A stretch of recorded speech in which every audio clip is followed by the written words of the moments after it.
folks, this is Jason Blinkenbeard, Rivers West Auction and Equipment.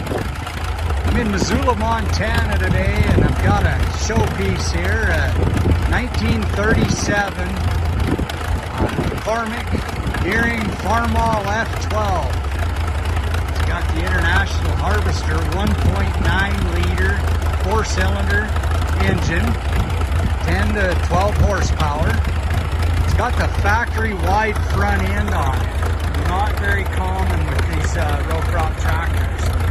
It's got cut off rims for the front as opposed to steel wheels. It's got the spoke wheels in the rear. They're 36-inch. Factory correct. This has been restored by a fella right here in Missoula. Brand new rubber. I don't even know if it's been in a parade yet.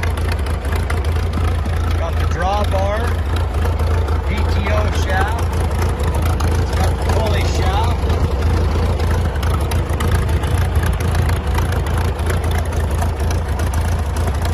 Fires right up as you saw in the other video.